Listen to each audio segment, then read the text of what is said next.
The day after Memorial Day weekend is when people traditionally catch up on the news they missed while on vacation and traveling back and forth between their destinations. Not that they'll learn anything of value from the mainstream media, but those who are awake haven't trusted or watched cable TV news, especially CNN, for years. I believe the Declas has been timed to be after Memorial Day weekend for two important reasons. Number one, in order to avoid spoiling Americans' holiday with infuriating disclosures, and number two, to maximize viewership of news on all platforms based on returning vacationers wanting to see if they missed anything. The president is in Japan, and this is no coincidence. There is going to be some disclosures that the socialist left will not like, and it is likely to create a situation where the president's safety is a concern. It is no secret that many have been Arkancided for much, much less.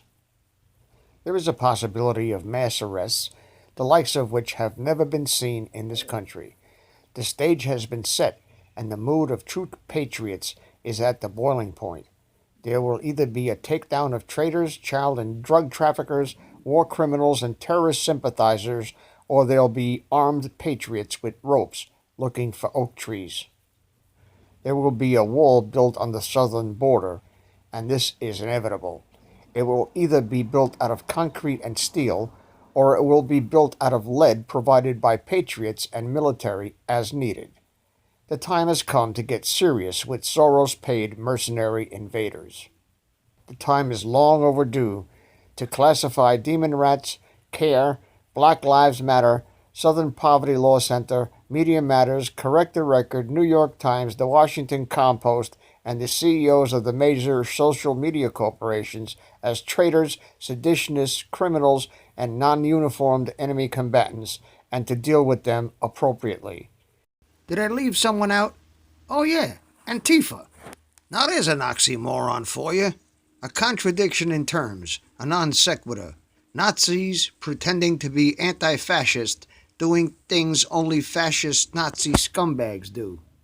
It is possible that we will learn that the Queen of England, along with Soy Boy Trudeau and players in Australia, Canada, and New Zealand, not Russia, had their hands in the 2016 election, and the failed attempt to take down a sitting president with weaponized intel and a barrage of CIA-concocted sophomoric bullshit, the likes of which has never been seen on this planet.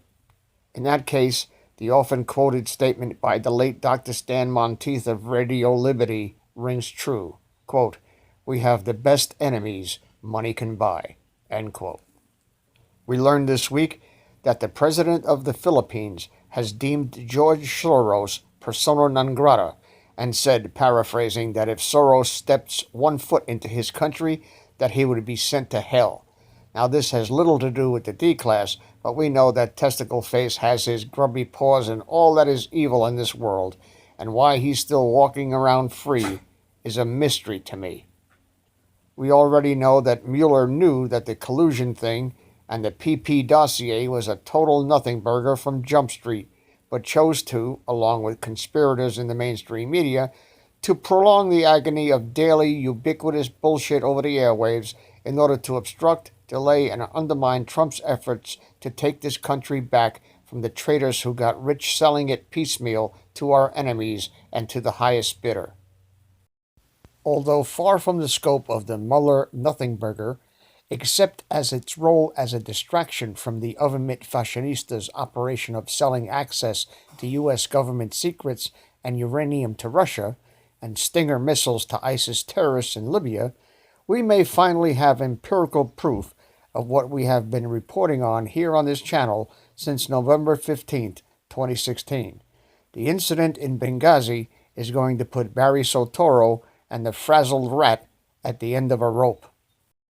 And I find it very suspicious that demon rats demanding the release of the unredacted Mueller report, that not one of them availed themselves of the opportunity to see it in the congressional skiff. If there was something incriminating to them, they would not want it to be public. But even they refused to see it. This is confusing to most people, unless the whole thing was a ruse into intimidating the Inspector General into breaking the law. It failed. Also, I'll bet that judges on the FISA court were accomplices in the scheme. Only an idiot could not see that, first of all, the ludicrous PP thing with the Russian hookers is something that only the demented mentality of far-left libtard idiots could conjure up. But on the other hand, if I was staying in a room that Barry slept in, I'd be tempted to whip it out and baptize the percales. Demented as it is, if I was a judge with Trump derangement syndrome, I might think there was something to it. However, if I as a judge noticed anything, it would have been who the warrant applications were seeking to gain permission to surveil. Any semblance of intellect, even by a moron, would have sent the red flags waving and the klaxon horns sounding that this whole thing was a cloaked and illegal attempt to spy on a political opponent. To be fooled once is perhaps understandable in the context of human fallibility and even naivete. But 4 renewals, possibly 5?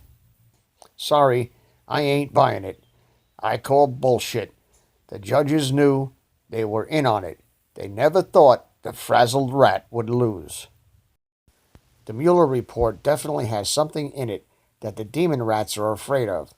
They opened the door for its release. Let's see if they can survive walking through it. FISA, however, is only the start.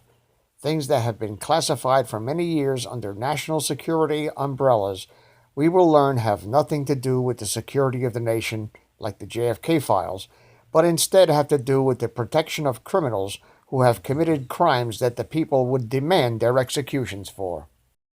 The truth of the matter is, Donald Trump had, at the moment he took his hands off the Bible on Inauguration Day, the option to fix this nitrogenous clusterfuck in one fell swoop, the same day. All he had to do was order the military to arrest all of the traitors simultaneously under the Patriot Act, put them all on a barge, and ship them off to that tropical paradise in the Caribbean. In that case, he wouldn't have to worry about impeachment or allegations of colluding with the Russians. It's hard to impeach a president from a cell you share with Bubba. But then there would be the problem of all the pussy hat-wearing, butthurt professional crisis actors and other MKUltra programmed retards who have nothing better to do, rioting in the streets and getting themselves massacred by pissed-off patriots. These people must be allowed to self-purge their defective mentality out of the human gene pool by the scientifically proven, inescapable natural selection process of social Darwinism. Remember, the FISA Declas and the Mueller report, as unredacted as the law permits, is not the end, but the beginning of sorrows to be set loose on the deep state. We will eventually see that this country has been literally living a lie, a totally scripted, mainstream media-assisted, choreographed bullshit story practically since the founders set their quills to the Declaration. We will find out that the sun never really set on the British Empire, and that the Queen is a pedivore. We will also eventually discover that most all of the so-called conspiracy theories that have been ridiculed by the mainstream media, especially 9/11, are a hell of a lot closer to the truth than 19 hijackers with box cutters, NORAD stand-downs, and inability to connect the dots. If there is such an inability, it is a deep state smokescreen.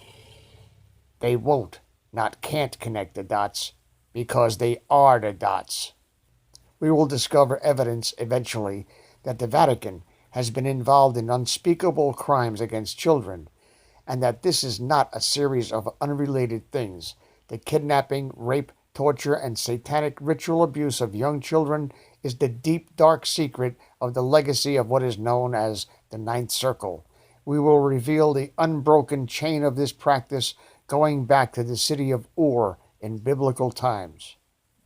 Now, while this connection to what will be discovered in the Declas is nebulous, I'm telling you that all of it is related.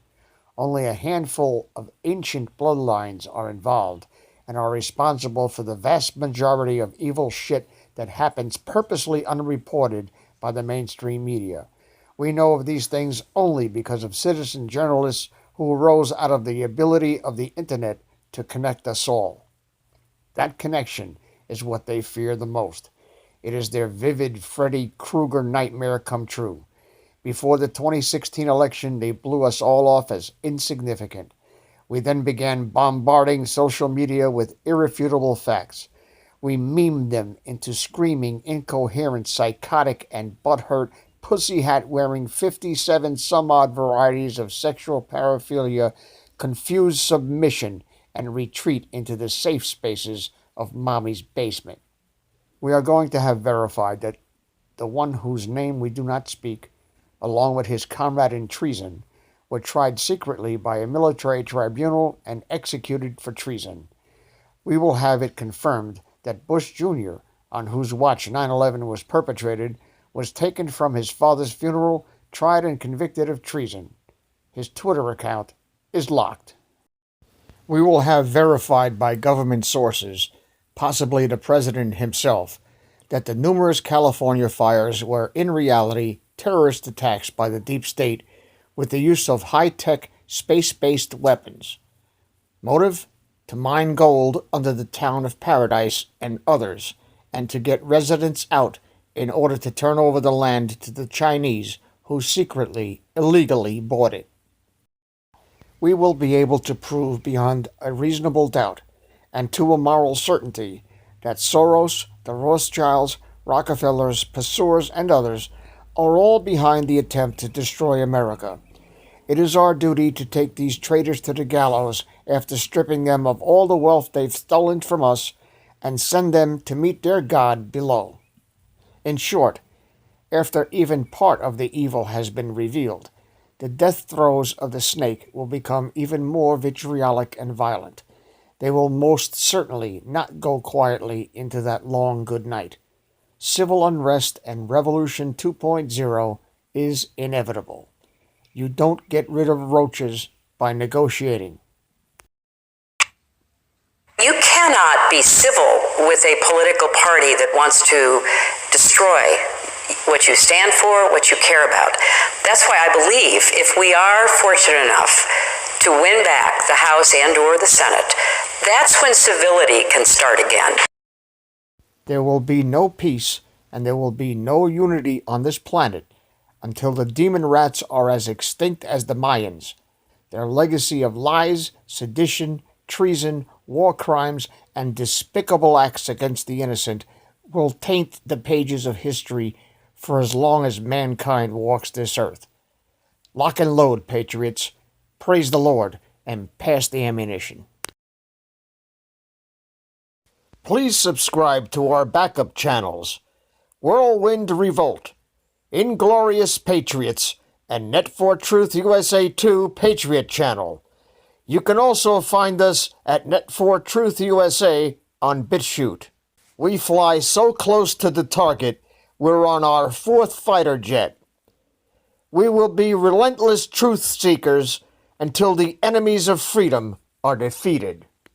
You can support this channel by using the links in the description, but for a $100 donation, I will personally send you a autographed hardcover special edition copy of Land of Childhood's Fears. Also, visit my bookstore at lulu.com/Net4Truth USA. If you are viewing this video on BitChute, you can use the links in the description to support us, or simply click the green $ dot on our video to support this channel. Thank you. Links are in the description section.